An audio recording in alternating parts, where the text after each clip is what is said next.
Let's now brush up with the pathway of the electrical impulse in the heart. First it gets originated in the SA node, then it traverses the atrium and then it enters the AV node, and finally from the AV node it reaches the ventricles through these pathways. So let's see in the picture. The impulse originates in the SA node. It then traverses the atrium and then enters the AV node, and from there it enters the bundle of this, and then it enters the right bundle and left bundle. Finally it reaches the Purkinje fibers and depolarizes the ventricular wall.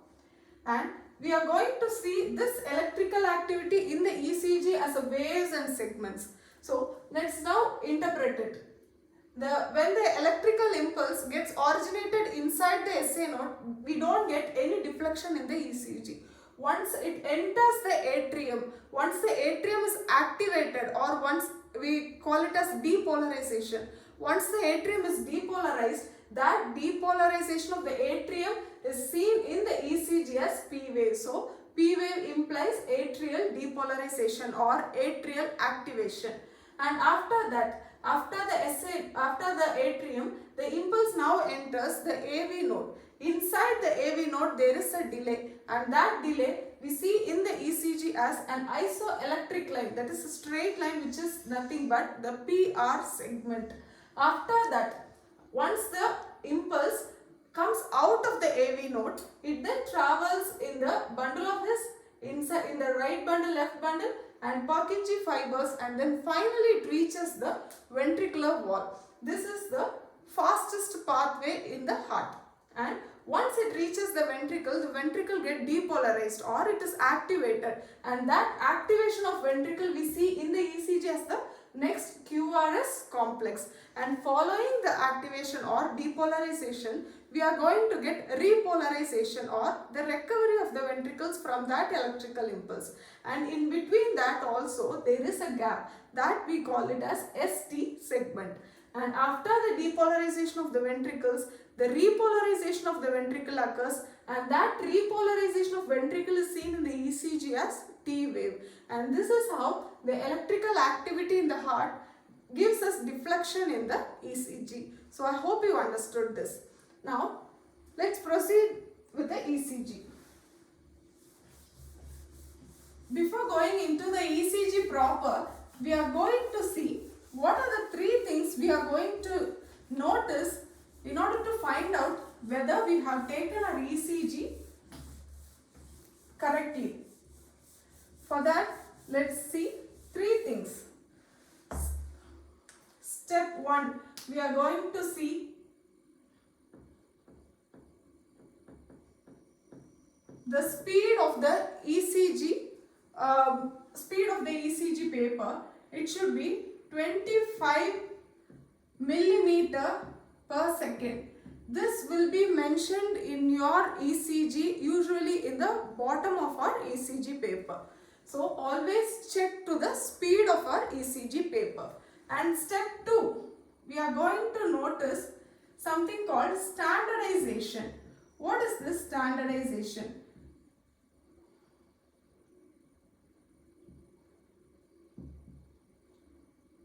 This standardization should be maintained to get the correct height and the width in the ECG paper.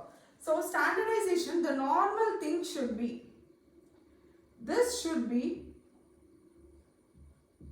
10 small box height, and this should be 5 small box width. Before that, in our ECG, 5 small boxes will make 1 large box. If you see an ECG paper, you will be having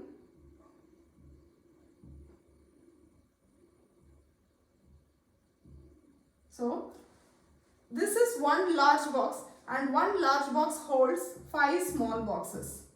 So in simple terms, the width of the standardization should be a single large box, and the height of the standardization should be 2 large boxes. So this 10 small box indicates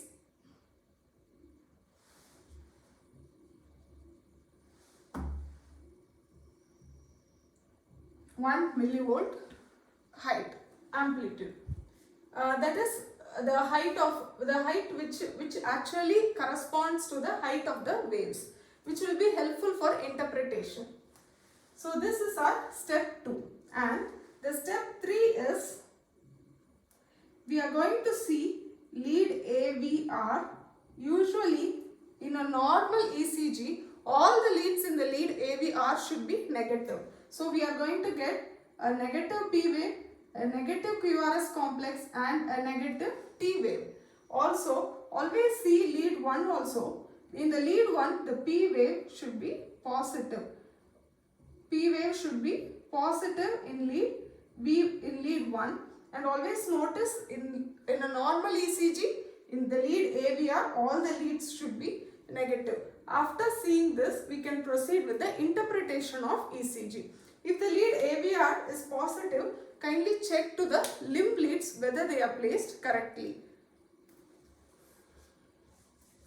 Okay, so after these 3 steps, we are now going to proceed with the calculation of heart rate in ECG. How are we going to calculate heart rate in ECG?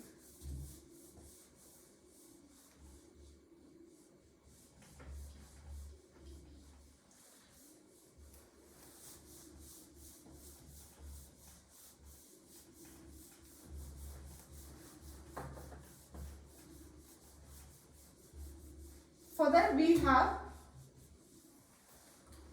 need to divide as 2, whether it is a regular rhythm or whether it is a irregular rhythm. If it is a regular rhythm, how are we going to calculate? It is using a simple formula. Just we are going to take 300 heart rate calculation. 300 divided by number of large box between 2 R wave. If you are going to calculate using the small boxes, then the formula is 1500 divided by number of small box in between 2 R wave.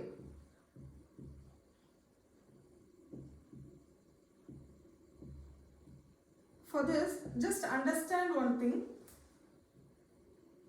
If consider this as a ECG, and we are having one single large box here. If we are getting 2 R waves within this one,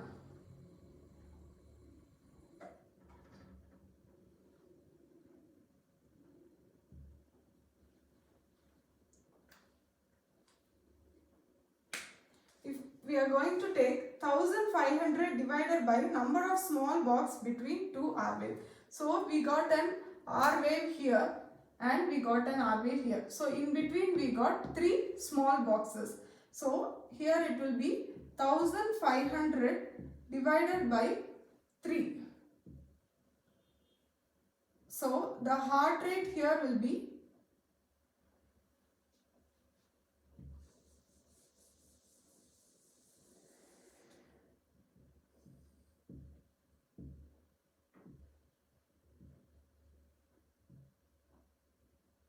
500. Example. Now, if we are going to get an R wave which is outside it, or if we are getting,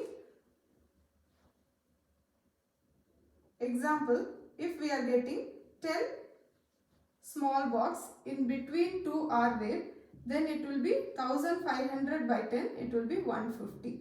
Similarly, just to calculate the number of small box between 2 R wave. Now, if the rhythm is irregular, so we are going to get one QRS complex and the other at some distance, and the other may be much longer, and the next one can be much near it.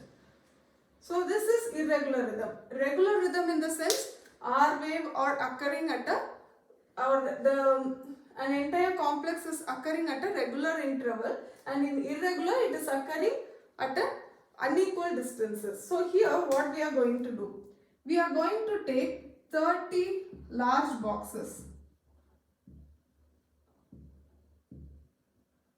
There is something called rhythm strip which will be given at the bottom of your ECG. That rhythm strip usually we use lead 2. It will be given at the bottom of your ECG. So you just mark 30 large boxes in the rhythm strip which will be given at the bottom of the ECG, and then count the number of R waves which is present in that thing, within that 30 large boxes. Now we got 1, 2, 3, 4, 5, 6, 7.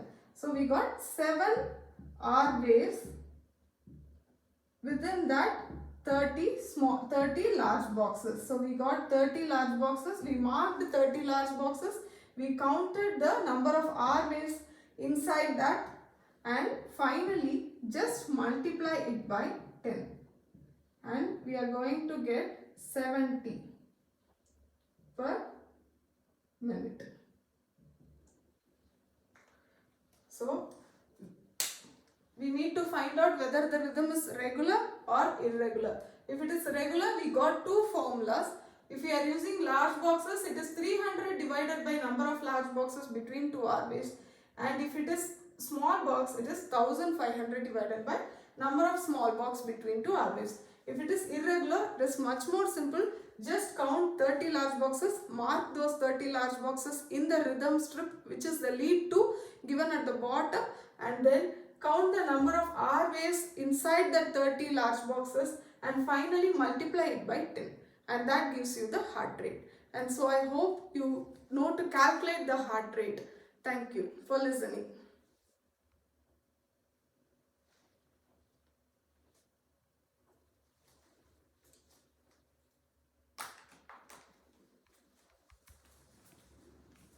Hier, die Flanke.